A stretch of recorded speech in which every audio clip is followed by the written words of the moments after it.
Marie Diaz has traveled the globe and has met, interviewed, and has uncovered methods used by some of the most successful people in the world. She's a published author, global keynote speaker, philanthropist, and entrepreneur. She's been recognized by D Magazine and Ernst Young as one of the 38 top entrepreneurs in Dallas, Texas, and on a national level was honored and recognized in 2014 by Inc. 500 magazine as the #1 top fastest growing HR strategy firm in the nation, #3 fastest growing women-owned business in the nation, and #26 top fastest growing business in the nation. Amongst other publications, she has been consistently recognized for the past 2 decades. Hi everyone, my name is Marie Diaz. I'm the Chief Visionary Officer for CEO Club's Impact, where our legacy is helping you create your legacy. Today, we have some exciting guests because we're celebrating the last couple of days of International Women's Month. Okay, one more time, sorry. Third time the charm. Take three. Okay, here we go. I'm gonna start right on the slide. All right, here we go in 3, 2, 1. Hi everyone, my name is Marie Diaz. I'm the Chief Visionary Officer for CEO Club's Impact Worldwide, where our legacy is helping you create your legacy. Today I have 2 special guests that I want to talk to. We've got Emmy Award-winning Scott Murray. Please How are you? Give an applause for Good to Scott. see you. Thank you. Thank you all. And my beautiful fellow honoree for 2023, honoree Your Hour, Her Power. Yes. And Linda NGO. No. Better yet is no.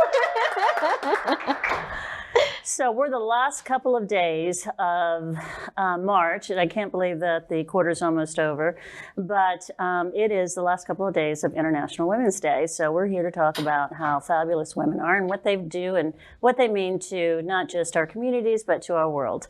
So with that, I'm going to actually start with Scott, even though we know. But Scott, tell us a little bit about, you were obviously an award-winning Emmy, I don't know how many times, I forget sometimes. We lost count. Mucho. Okay, we'll just say that. I guess, won several when I was at NBC5 and then had one with my son. And that's kind of, I retired early after 30 years of being a sports anchor.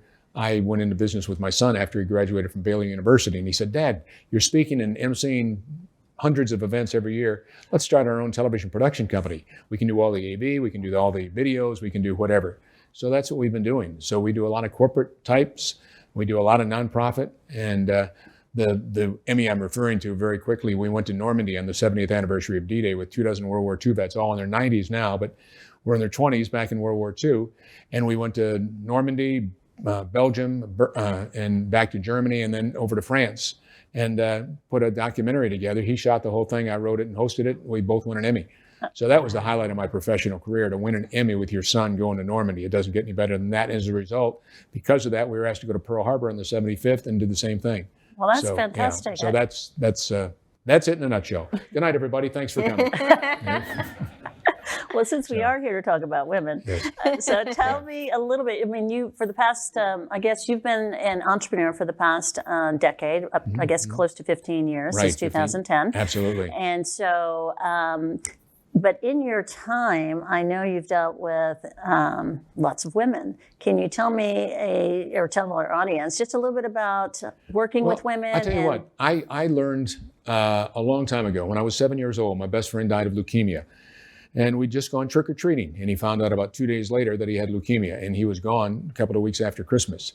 And I vowed then that I was going to find a cure for childhood cancer. Haven't done it yet, but my mother and father were probably my 2 greatest role models. I was very, very fortunate. Unlike a lot of what we see in this world today with lack of parental guidance and what have you, they were just incredible. And my mother, when we came back from trick-or-treating, little Frankie and I were given a Maxwell House coffee can with the words UNICEF written around it. My mother told us, United Nations, International Children's, et cetera, et cetera. And so we went out trick-or-treating for UNICEF. She said, "You just got your candy. Now we're going to teach you what it is to help somebody else. And there are little children all around the world that need your help." Mm-hmm. And so as a matter of fact, as a result of that, because of him passing away, Benji passing away. From that moment on in second grade till I graduated from high school, I got all the guys together, all of us that played on a sports team in high school and whatever. We went trick-or-treating for UNICEF for the next 10 years and raised thousands of dollars. And it was really great. And so I learned about philanthropy through my parents. And they were involved with everything, in PTA, with the Salvation Army, with the United Way, with whatever it might be. And so I created the term, live your life as a go-getter, because my parents used to tell me all the time, be a go-getter, but share your life as a go-giver. And that's what I learned from my parents, is what they did. One of my favorite sayings that you have. Yeah. So, and that's what it's all about. So do you and feel I have a sister, had two sisters. One died at age 38, unfortunately.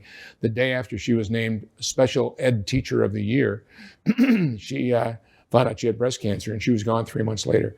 Excuse me, at age 38. That was a tough one. My other sister heads up the hematology and oncology department at Children's Hospital up in Minneapolis. And both of her children are now physicians at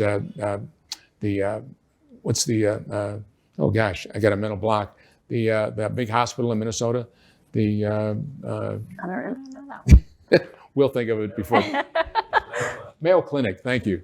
The Mayo Clinic. Okay. So, So we've always been, and I went on to become a pediatrician and got involved in broadcasting when I was in college. So never went to medical school, but was, just a couple of months away getting ready to do that, and was offered a job in television, and the rest is history. So, but that's why I enjoy doing all the, but I always was fascinated with what my mother taught my two sisters. They were just so focused, and so I've always been a major supporter of women because of my mom and because of my two sisters.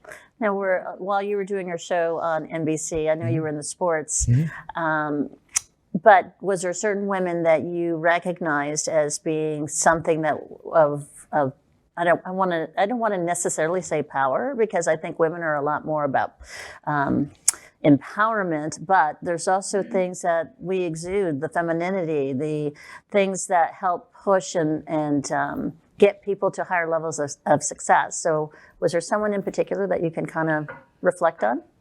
I don't know if there's one person that comes to mind. I'm trying to think. That's a great question, and I've never really thought about it. It's usually the guys that you were, covering, whether it was the Cowboys or the Mavericks or maybe to the Olympics.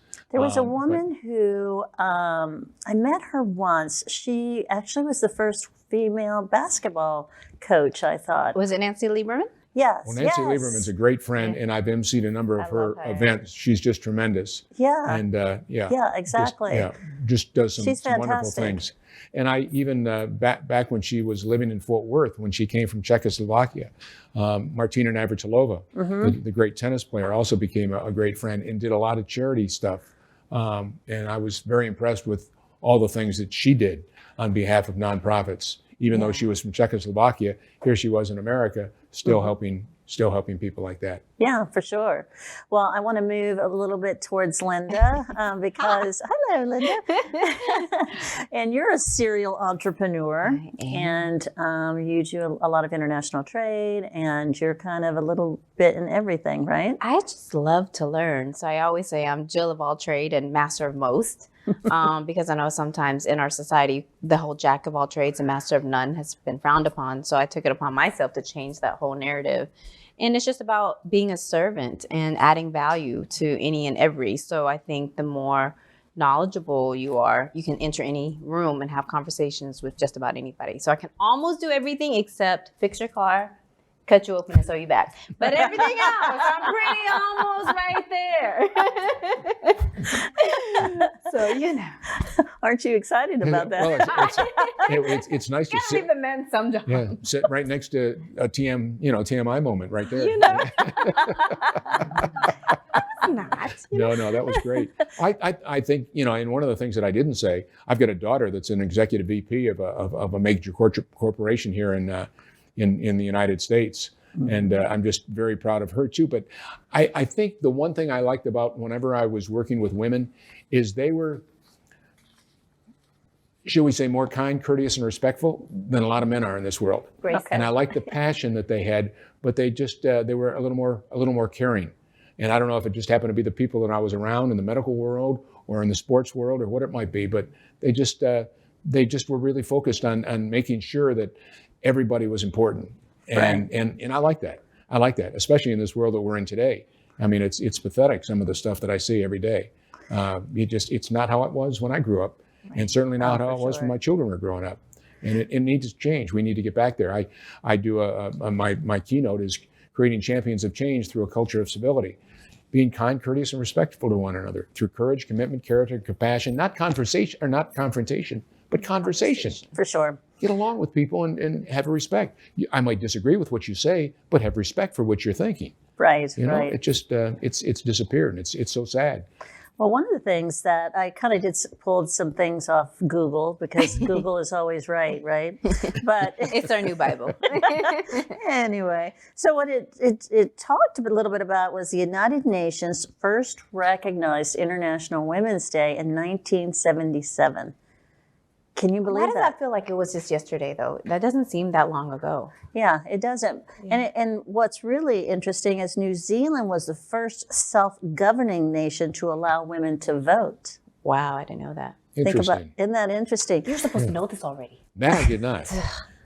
Well, I think, International Women's Day is actually celebrated all around the world. Yeah. And so they celebrate it a little bit differently. And so in the States, we had a whole month where we recognized women of all creeds, all different ethnicities, all ages, of different things that they've done. But if we think about some empowering women that really created change, who do you think of? I think most recent for me is Michelle Obama.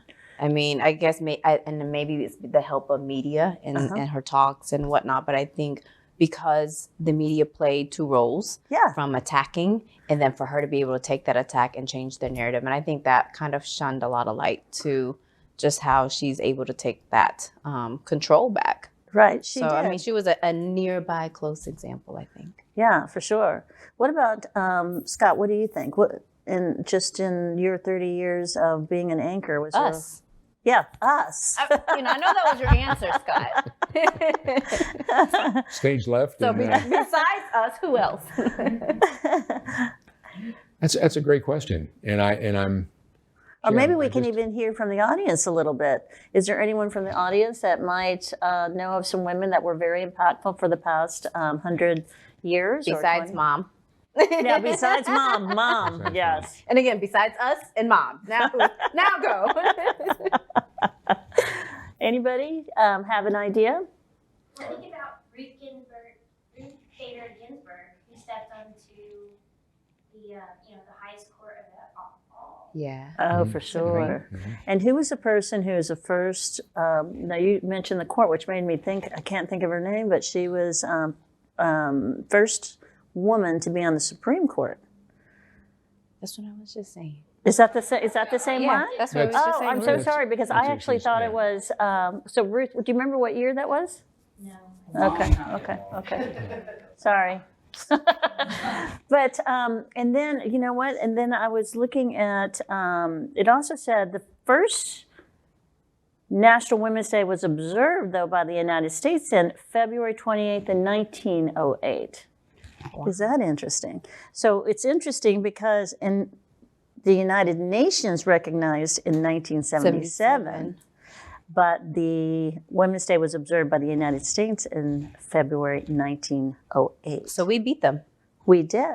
They don't get the first title anymore. But it took them how many years just to recognize women? 08 and 77? Yeah. Where's my mathematicians at? Just because I'm Asian doesn't mean. 69 years. I'm going to take that stereotype. Oh. We know the strengths and weaknesses. It's always good, right? Who was the female that was responsible for that back in 08? I didn't write that down, but I just thought that was such a long or big gap between. I just wondered if it was a male that suggested we do that, or if it was some prominent female. Yeah. There's a lot of times. Somebody in the audience, get to Googling. But yeah, that's interesting because maybe it was a male, or it would have been interesting if it would have been. Absolutely. Yeah.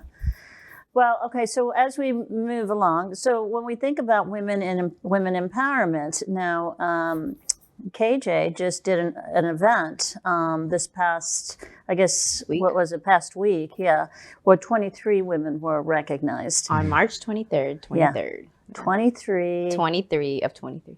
Yeah. And so that's an interesting number in and of itself, they say. But for the most part, they were recognized in Dallas, Texas, for their contribution to not just nonprofits, but to people, to their communities, to their families. And so what does that really mean, though, when we think about what is a contribution towards women empowerment? What do you think, Scott? Well, I just being the difference maker that we need more of. As you're saying, I can't say now because I just got this okayed last week, but it's a nonprofit that most people would know here in the Dallas-Fort Worth area. And there's a woman that's been there for 20, 25 years, and she's just incredible. And so I said, she's celebrating that tenure there? And they said, yes. I said, she's an incredible woman. If were it not for her, some of the things that go on every year. And I said, I've emceed events for that group for decades. I said, why don't we create a legacy award and do it in her name? So we're going to do that.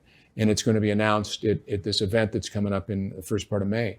But that's what I think we need to do more of, to say thank you in a way that legacy continues on. I did that I got a call from the National Kidney Foundation, Kidney, Texas, and they said, Scott, can you get a hold of Everson Walls, the former Dallas Cowboys player that gave one of his kidneys to his teammate, Ron Springs? And I said, well, you're going to have to pay him. They said, really? I said, well, yeah, that's how those guys that aren't playing so much anymore, that's what they, and they said, I said, I got a better idea. Let's create the Everson Walls Legacy Award and give it to a transplant physician or some human being that has given up a kidney. I mean, would you give up a kidney? Right. So we've done that. And I surprised him. I called all 4 television stations and got Roger Staubach, Tony Dorsett, Drew Pearson, all these Troy Aikman, all these players to come and surprise him. And they were all backstage. So there were 12 of them. And all of a sudden, I said, who's the greatest running back you ever played with, Everson, when we were up on the screen, up on the stage at the event? He said, oh, Tony Dorsett. I said, ladies and gentlemen, please welcome Tony Dorsett. And out he comes. Oh, wow. And I said, who's the tallest cowboy of all time? And the whole audience said, too tall. And I said, please welcome. So those things, whether it's a man or a woman, I think it's important to do that. And, I talked to Nancy Lieberman, we were talking about doing something like that because she does so many things in putting these playgrounds. I think she's put about 30 playgrounds in tough areas. So these kids have a place to go play after school. Right. She's a member of the communities and schools too. Yeah. So I got a chance to meet her there and Yeah, speak with her. But it was great to see her personality. Right. But Her heart stood out to me. Like when I worked with her and we had some people that we worked together with, I mean, her heart was so genuine. Yeah. And I think that's what we celebrate when we celebrate Women's International Month. It's our hearts, our genuine hearts. Like, yes, we have to get up every day to do what you have to do to get your job done. But it's our heart and our hunger that pushes us as women in our superpowers. So. Absolutely. In fact, one of the things to think about when I think about women empowerment, I think a little bit about how women, in fact, I'll just say this real quickly. It's kind of funny. They say if women or men had to have children, population would cease to exist. Oh my gosh. God, you should try that experiment out. I've seen those things where they strap a man with a whole weighted belly, and then there's a machine that you just give y'all fake contractions. We should do that. So it's outside the pain. I think women are great at multitasking, and they lead a family, they feed the family, and some work for the family. And most of the time, they take a selfless approach to just everything in life. And so they're doing multiple things to help contribute. But what I really want to talk a little bit about is when we think about empowerment, for me, I believe that women can be feminine. They don't have to be masculine to be successful. There is a movement, though, that some women like to have that masculine role, good, better, and different. What's y'all's opinion on that? I love to be the girly girl. I want to sprinkle and sparkle and let the men do all the men stuff. And I'm an old fashioned girl. I don't want to have to be, I know as women we are super entrepreneurs and superpowers and superheroes and superwomen, but if there's a man who can make a decision, well, I don't have to, I'm going to yield the floor, because we don't want all of that. I mean, it's great, and it's sad that we honor the fact that we are these superhuman beings, that we're taking on so much loads and burdens and stress and then some. But if there's an opportunity for that equal yoke and balance of a man to kind of come in and let her take her cape off for a few minutes, I'm yielding that floor. And I think as a woman, you just have to continue to work on that blend. I no longer use the word balance, right? Because when you use the word balance, you're picturing a scale. So if I take away something, whether it be time from the kids, then I have less time for work, or less time for the man, or less time for girlfriend times or whatnot. So the new word is blend, finding a happy compromise with the world of blending. So you're blending your chaos and creating it, and making it effortless. And if you can have a partner or friends or whomever, then, and that's more power to it. That's So, right. yeah. Right. Love it. Blend. I love you. So Scott, and you're a man, and so sometimes men feel like women who are in power, or they have leadership roles, or let's just say they make more money than the man.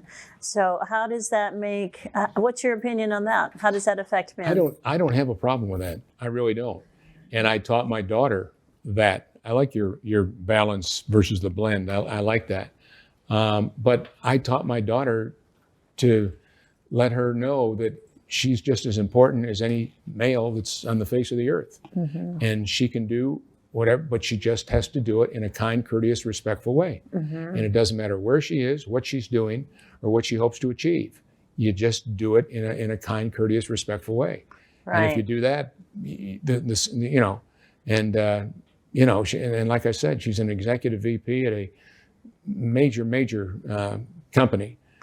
Financial institution, and I'm just so proud of her. And she was in New York, and they said, we need to get you to the West Coast. We just lost somebody, just retired. And she's just 30 years old, and this retiree is 60 or whatever. And I mean, I'm so proud of her. Had to go to California.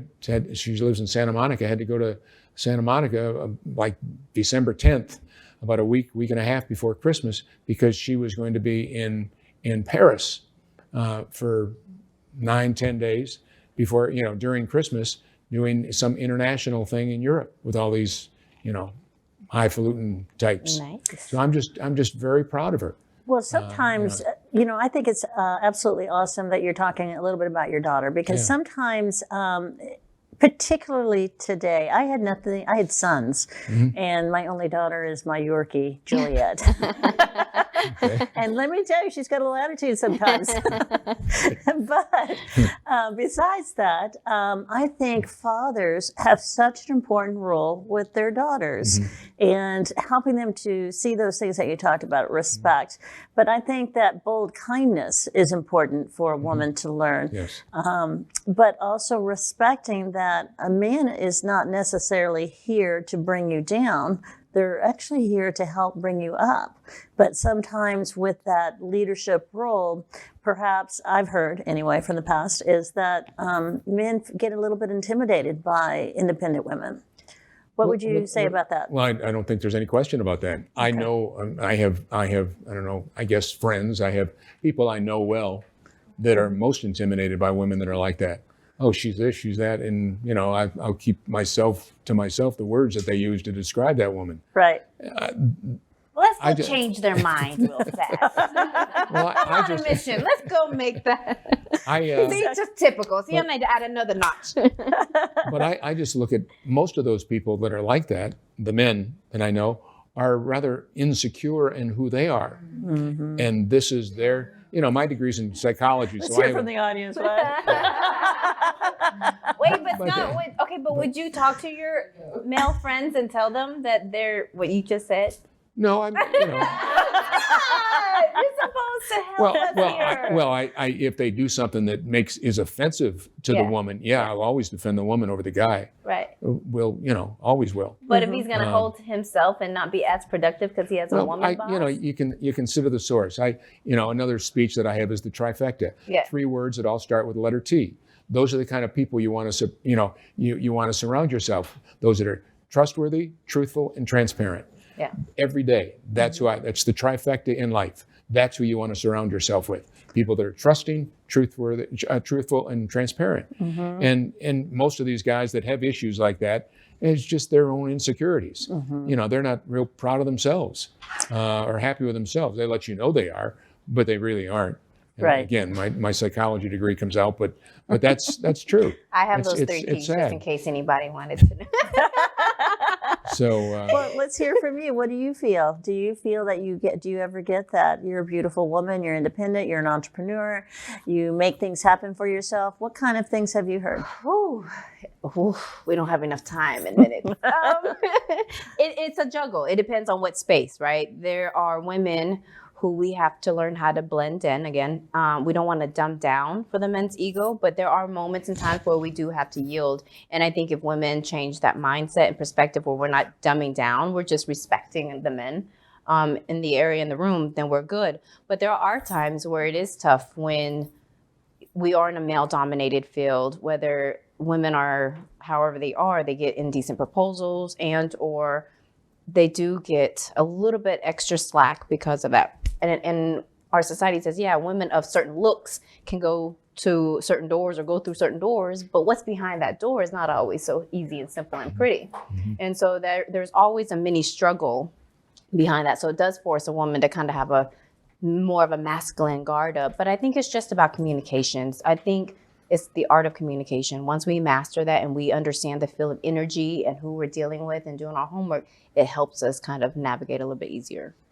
So I'm glad you said that, because part of understanding women empowerment, or even men which are working with men or with women, we got to consider that leadership is part of leading, guiding, and lifting. And it doesn't really matter who your audience is, whether you're a man or a female.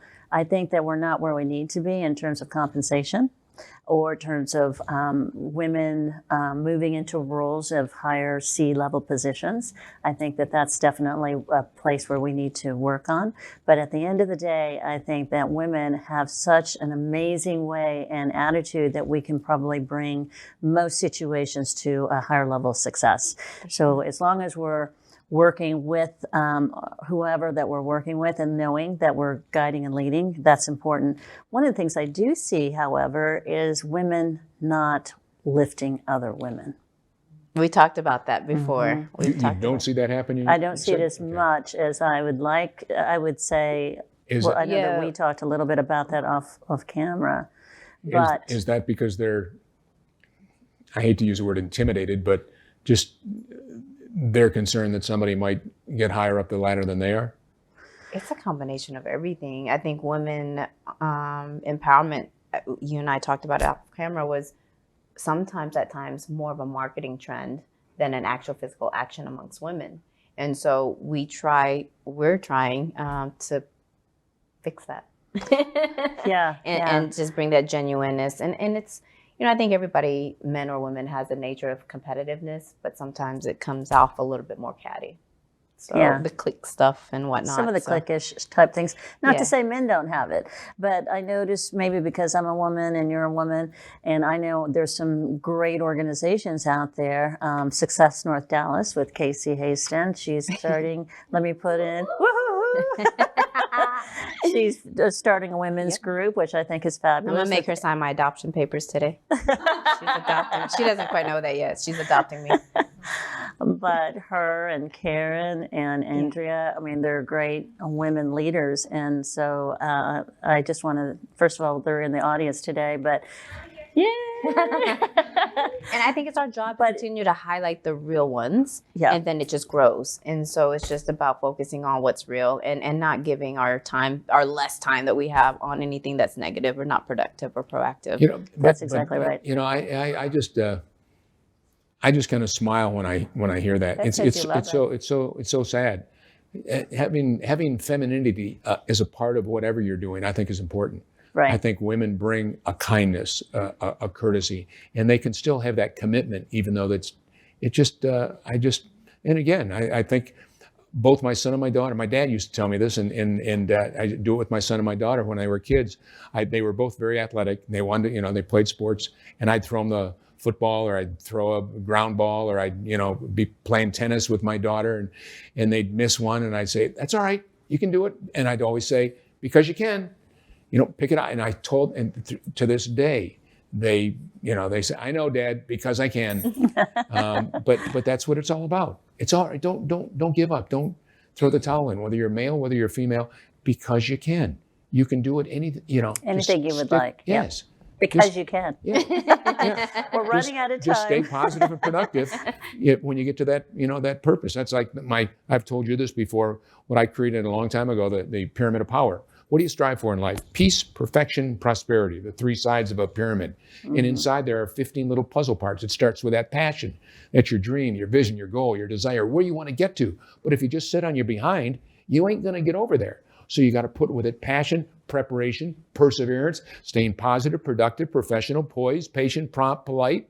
Understand? Yeah, that's what right? We need to don't quiz me on all that. You got to have the partnerships. You have to have, you have to have the pride. Be yourself, respect yourself, believe in yourself, and you have to have the principles. And then you get to those three, the trifecta of T's again. And then at the top, what's there? Your purpose, who you are, what you're all about, where you're going to today. Get up in the mirror every morning, look in the mirror, and that's he or she that controls who you're going to be. Right. Don't doesn't look really back at matter yesterday. whether you're a You're woman, looking ahead to today a woman and or tomorrow. a man. Those are applicable. That's what you do. And I did that with both my son and my daughter. And my parents did it with me and my two sisters. It didn't matter who was man or woman. It was, this is what you did. Well, thank you, Scott. I really appreciate those words because we all have to practice that, whether we're a man or a woman. So I appreciate that. So we're running out of time, but I want to just talk with you. Just your last words. What would you like to say to women? Listen, just tap into your superpower and just lift one. Like, add value. My biggest thing is, no matter what room, no matter big or small, no matter where I go, I just want to add value. And if you can't add value, let's just say hi and keep it walking. Keep it sweet and simple. That's right. Well, I am Marie Diaz, and I just want to thank our guests, Scott Murray. Thank you, Scott. What were you going to do? I was going to tease you because you always like for me to say Emmy Award winning. No, he said Scott multi. Murray. Oh, multi-winning. I got you back. You know how women can be, We're going to keep you humble. That's what we do. You said thank you, Scott. And then obviously Linda and Gio, and thank you for your contribution here. Oh my gosh, you're wonderful, and I wish you And let me say something. This isn't my show, but let me say to both of you, I have the utmost respect for both of you for what you continue to do and how you do it in a positive, productive way with a smile on your face, just like you have now. And that's key, and that's what will make this world get back to where it should be. Well, we already said we love you, Scott. Get the bonus cookie. Get him a bonus cookie. Let's give both of them a round of applause. My name is Marie Diaz. I'm the Chief Visionary Officer for CEO Club's Impact. And thank you so much for joining us today. Bye for now. Okay.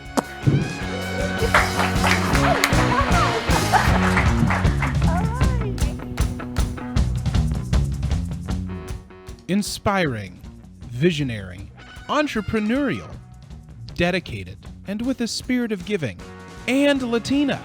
Marie Diaz and CEO Club's Impact are in the business of lifting, guiding, and leading others to success.